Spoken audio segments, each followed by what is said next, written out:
Sa video na ito ay ibabahagi ko sa inyo ang 8 paraan ng pagpapagaling ng iyong katawan sa sarili habang ikaw ay natutulog.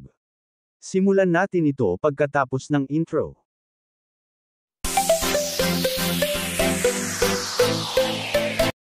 Sa pagitan ng mga oras ng 10 p.m. at 2 a.m. ang katawan ay dumadaan sa isang dramatikong proseso ng pisikal na pag-aayos. Sa pagitan ng humigit kumulang 2 a.m. at 6 a.m. ang katawan ay dadaan sa isang proseso ng psychological repair. Ang isang nag-ambalang pattern ng pagtulog ay magiging sanhi ng pagtaas ng cortisol at negatibong makakaapekto sa proseso ng pagbabagong buhay. Ang karaniwang tao ay gumugugol ng 8 oras sa isang araw sa pagtulog. Kapag nakaunat sa average na buhay, umabot ito sa humigit kumulang 229,961 na oras o humigit kumulang 26 na taon ng pagtulog. Gayunpaman, ang paggugol ng halos 1/4 ng iyong buhay sa pagtulog ay hindi isang pag-aaksaya ng oras. Ang mga oras ng pagkakatulog ay napakaproduktibo dahil ginagamit ng katawan ng tao ang pagtulog bilang isang oras upang ayusin at i-reset ang katawan. Bagamat maaaring parang wala kang ginagawa habang natutulog ka, sa totoo lang maraming mahahalagang bagay ang nangyayari na maaaring mapabuti ang iyong kalusugan. Narito ang 8 paraan ng pagpapagaling ng iyong katawan sa sarili habang ikaw ay natutulog. Una, gumagawa ng melatonin. Kapag malapit na ang oras ng pagtulog, ang utak ay naglalabas ng hormone na tinatawag na melatonin na tumutulong sa iyong makatulog at manatiling tulog hanggang ang katawan ay handa ng magising. Ang hormone na ito ay nagbibigay din ng ilang mga benepisyo sa kalusugan. Ang melatonin ay nag-trigger ng paglabas ng mga antioxidant sa immune system na maaaring labanan ng kanser, pamamaga at pagbaba ng utak. Pangalawa, nagpapahinga sa likod. Ang pagiging tuwid sa buong araw ay nagiging sanhi ng pag-compress ng mga disk sa iyong gulugod. Ang gravity ay nagbibigay din ng presyon sa iyong gulugod sa araw.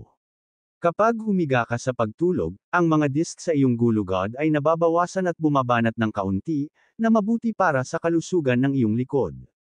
Ang pagpili na matulog sa paraang hindi pinipiga ang iyong gulugod tulad ng sa iyong tagiliran sa isang pangsanggol na posisyon, ay nagbibigay ng higit na kaginhawahan para sa iyong likod.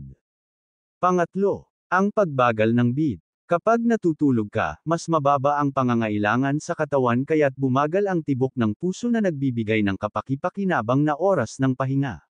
Ang presyon ng dugo ay nagpapababa din na nagpapahintulot sa mga kalamnan ng puso at sistema ng sirkulasyon ng oras ng pagpapahinga at pagkumpuni bago magsimula ng isang bagong araw. Pang-apat, pagpapagaling sa pinsala. Sa panahon ng pagtulog, ang isang mas mataas na antas ng collagen ay inilabas sa katawan. Ang mga protina ng collagen ay tumutulong na palakasin ang mga selula ng balat at ayusin ang mga nasira. Ito ay mahalaga para sa proseso ng pagpapagaling. Bilang side benefit, binabawasan ng collagen ang mga wrinkles at tinutulungan ang balat na magmukhang mas bata.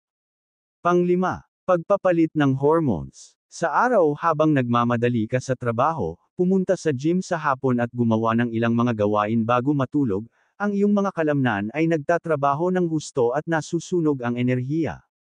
Ang iyong katawan ay naglalabas ng adrenaline, cortisol at iba pang mga hormone upang matugunan ang mga pangangailangan ng enerhiya.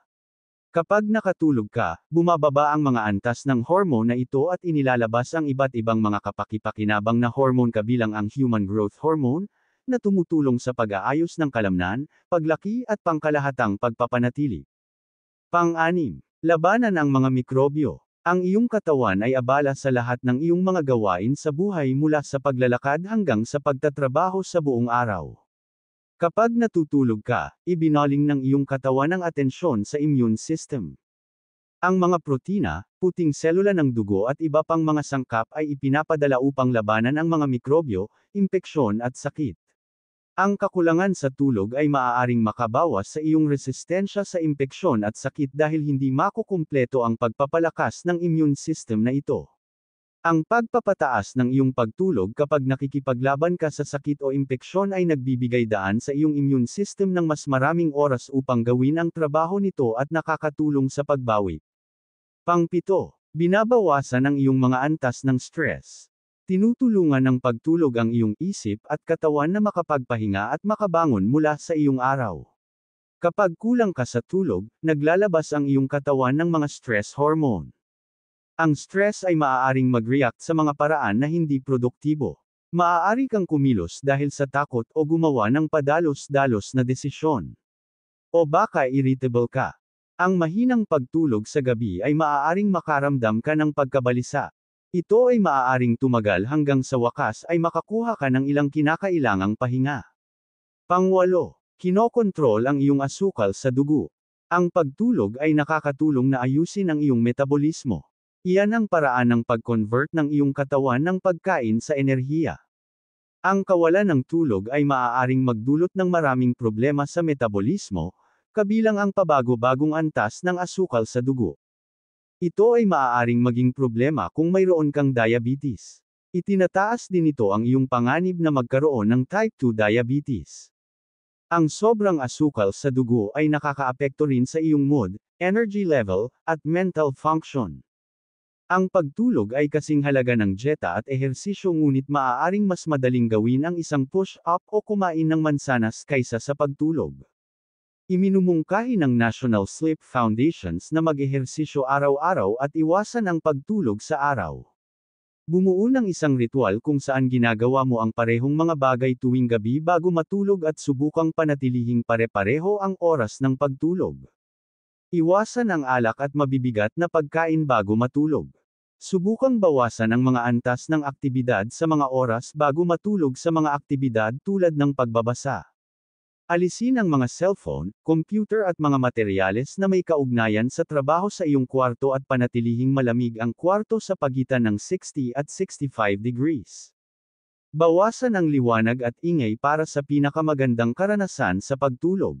Kung ang mga bagay na ito ay hindi gumagana, isaalang-alang ang pagpapanatili ng isang tala-arawan sa pagtulog at maghanap ng koneksyon sa pagitan ng mga aktibidad sa araw at ang iyong mga pattern ng pagtulog. Ang sadyang pagtingin sa kung paano naapektuhan ng mga aktibidad sa araw ang iyong pagtulog ay maaaring makatulong na ipakita ang mga kinakailangang pagbabago. Ang mga kapaki-pakinabang na aspeto ng pagtulog ay nagiging mahalaga sa panahon ng pagbawi mula sa isang medikal na kaganapan o operasyon. Ang pagkakaroon ng sapat na tulog ay maaaring mag-ambag ng malaki sa tagumpay ng pagbawi. Gayunpaman, ang mga pananakit at pag-aalala na maaaring mangyari sa panahon ng pagbawi ay maaaring makaapekto sa kalidad ng pagtulog. Ito ang dahilan kung bakit pinipili ng maraming tao na magpagaling sa isang pasilidad ng panandaliang pangangalaga kung saan ang pagkontrol sa pananakit, pangangalaga sa sugat at iba pang nakababahalang mga isyu ay sinusubaybayan ng isang may karanasang kawani. Hindi malinaw kung gaano katagal talagang mabubuhay ang mga tao nang walang tulog. Ngunit malinaw na ang matinding sintomas ay maaaring magsimula sa kasing liit ng 36 na oras. Kabilang dito ang pagbabawas ng kakayahang mag-isip, mahinang paggawa ng desisyon, at kapansanan sa pagsasalita. Ang paghila ng isang all-nighter isang beses bawat 2 buwan ay malamang na hindi makagawa ng anumang pangmatagalang pinsala. Ngunit kung ang mga ito ay nangyayari ng mas madalas, makipag-usap sa iyong doktor. Kung ikaw ay nananatiling gising dahil sa pangangailangan, ang iyong doktor ay maaaring makapag-alok ng payo kung paano ito gagawin sa pinakanakababatid sa kalusugan na paraan. Kung hindi man, maaaring makuha ng iyong doktor ang ugat ng iyong mga sintomas at tulungan kang maibalik sa ayos ang iyong schedule ng pagtulog. At dito nagtapos ang pagbahagi ko sa inyo. Kung nagustuhan nyo ang video na ito, pakipindot ng like, subscribe button at notification bell para updated kayo sa mga bago kong video. Maraming salamat sa panunood at hanggang sa muli.